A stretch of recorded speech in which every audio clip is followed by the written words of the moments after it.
ಇದು ಒಂದು ದೋಸೆ ಕತೆ. ನಿಂಗೂ ಏನಾದರೂ ನಂತರ ಪಿ ಜಿ ಲಿಪ್ಪವಾಗಿದ್ದರೆ ಈ ವಿಡಿಯೋ ಸ್ಕಿಪ್ ಮಾಡಲು ಗಾಡಿ. ಹಾಯ್, ನಾ ಅಶ್ವಿನಿ. ಮೊನ್ನೆ 22 ಮೇಗೆ ನನ್ನ ಬರ್ತ್ಡೇ ಇತ್ತು. ನನ್ನ ಅಕ್ಕ ಜೆಪ್ಟೋಯಿಂದ ನನಗೆ ಗಿಫ್ಟ್ಸ್ ಆರ್ಡ್ರ್ ಮಾಡಿತ್ತು. ಬಹುಶಃ ಜೆಪ್ಟೋದಕ್ಕೂ ನನ್ನ ಬರ್ತ್ಡೇ ಹೇಳಿ ಗೊತ್ತಾಗೋತಾ ಅಂತನ ಅವ ಒಂದು ಎಕ್ಸ್ಟ್ರಾ ಗಿಫ್ಟ್ ಇರಲಿ ಹೇಳಿ ಕಳ್ಸಿದ. ಗಿಫ್ಟ್ ಅಂತ ಕೇಳಿದ್ರೆ ನಿಂಗೆ ಪಕ್ಕ ನಗಾಡ್ತಿ. ರೆಡಿಮೇಡ್ ಇಡ್ಲಿ ದೋಸೆ ಬ್ಯಾಟರ್ನ ಹಾಳು ಮಾಡಲ್ಲಂತೂ ಮನಸ್ಸೇ ಇತ್ತಿಲ್ಲ. ಪಿ ಜಿಗೆ ಕೊಡಲು ಮನ್ಸು ಬಂಜಿಲ್ಲ. ಹಾಗಾಗಿ ನಾನೇ ಎಂಥರು ಮಾಡೋಣ ಹೇಳಿ ತರಕಾರಿ ಎಲ್ಲ ಮಿಕ್ಸ್ ಮಾಡಿ ನನ್ನ ಹತ್ರ ಎಂತೆಂಥ ಪಾತ್ರೆ ಇದ್ದ ಅದನ್ನೇ ಯೂಸ್ ಮಾಡ್ಕೊಂಡು ನಾನ್ ಸ್ಟಿಕ್ ಕಡಾಯಿಯಲ್ಲೇ ಜುಗಾಡ್ ಮಾಡ್ಕೊಂಡು ದೋಸೆ ಮಾಡ್ಕೊ ತಿಂದು. ಹಂಗೆ ಹೇಳಿ ದೋಸೆ ಬಗ್ಗೆ ಮಾತಿಲ್ಲ, ಸೂಪರಾಗೆ ಬಂದಿತ್ತು.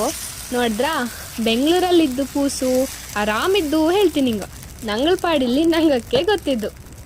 ಆದರೂ ಏನೇ ಹೇಳಿ ಬರೀ ಪಿ ಜಿ ಊಟ ತಿಂದು ಸಾಕಾಗಿರೋ ನಂಗಕ್ಕೆ ಈ ಥರ ವೀಕೆಂಡಲ್ಲಿ ಏನಾದರೂ ಸ್ಪೆಷಲ್ ಆಗಿ ಸಿಕ್ಕರೆ ತುಂಬ ಖುಷಿ ಆಗ್ತು.